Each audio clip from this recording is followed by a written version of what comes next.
Texas Senator Ted Cruz returning home to a hero's welcome. An 8-minute standing ovation at a speaking event. It was a different story in Washington, where he's being criticized by members of his own party.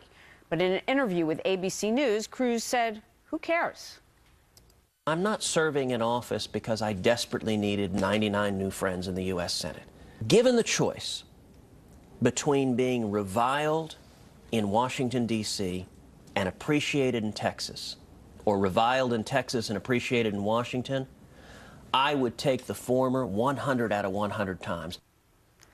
Leslie Marshall is a syndicated radio talk show host and a Fox News contributor, and David Webb is host of The David Webb Show on Sirius XM's Patriot Channel, Tea Party 365 co-founder and a Fox News contributor. Welcome to both of you. Good morning, Jamie. Good morning. David, former Florida Governor Jeb Bush is calling where Ted Cruz is concerned for a little restraint, self-restraint. In the end, though, what was the impact of what he had accomplished beyond the ovation he got in Washington from his party? Well, and let's separate what he got versus what we, the people, got. I said from the beginning that Ted Cruz was going down with a fight. And it was a time to galvanize the base. And to be fair, these events galvanize those that are for it, those that are for against it. In this case, it's Obamacare. And that's a benefit to Ted Cruz. I agree, don't overplay your hand. Move forward smartly. We have a marathon of a battle against Obamacare on behalf of the American people. As for who won, who lost, the American people have lost in this entire thing. Here we are with a train wreck in Obamacare. Here we are blowing through sequester cuts in the debt ceiling debacle. Here we are simply not providing solutions. And in January 15th, the poor debt can, which we've kicked to hell and back, is now going to be kicked one more time. You know, I imagine, Leslie, that a lot of elected representatives, as they go home, are curious what the reaction will be of their constituents. What's your impression of this standing ovation in Texas? Well, 750 people in Texas like Ted Cruz, and this was all about Ted Cruz. This was not about the Republican Party. I don't think Ted Cruz is a Republican. I don't think he's a Tea-publican, as I call them. I think he's the party of himself, and I hope he's very happy. I have to tell you, I have a lot of respect for people who stand up and want to, you know, have that mountain they want to fight for and die on, but not at the expense of over 800,000 people losing their jobs, not at the expense of people seeing the CDC and the National Institute of Health being closed down as research goes forward. The list goes on. This was selfish. This was about Ted Cruz looking. This was about Ted Cruz looking to be president and cost the American people millions of dollars. Who lost their jobs? Further fragmented the Republican Party, and it hurts the political process. It's a simple question. You said 800,000. Over 800,000 people furloughed. They're getting paid back for their paid vacation off, so nobody lost their job. Okay, You talk about the CDC. These programs were furloughed. These programs are coming back. So nothing came out of that end of your points. Thank you. Let me throw this out there on Ted Cruz still. A 74% favorability rating among Tea Party Republicans and 56% favorability rating among non-Tea Party Republicans. This is according to Pew. So worth it, David?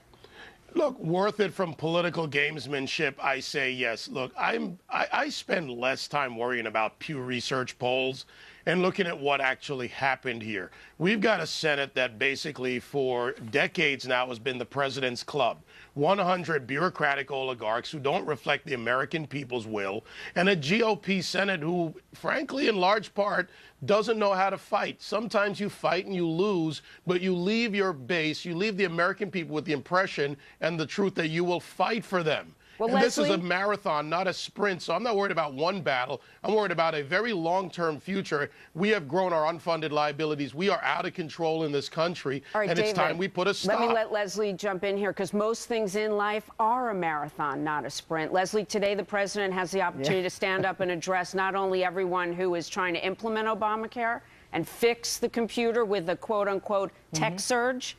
He can also explain to Americans trying to register what the heck is going on. What do you expect him to say? What does he need to say? Well, what he's already saying, which is, you know, my bad, the system, that the computer system is not working. But a failed computer system, as we saw with Twitter, which also crashed at its inception, and that is a computer program, which is about a company that is just about an interactive social media site. This is a health care plan, and the implementation absolutely no question of the computer program has not gone well. I do believe not that they're going to extend the individual mandate for a year. I think that the president will and should also address that. If it takes a couple of weeks, you extend it a couple of weeks, a couple of months, and so forth. But David, I do want to address one point David said, which is when you talk about those polls.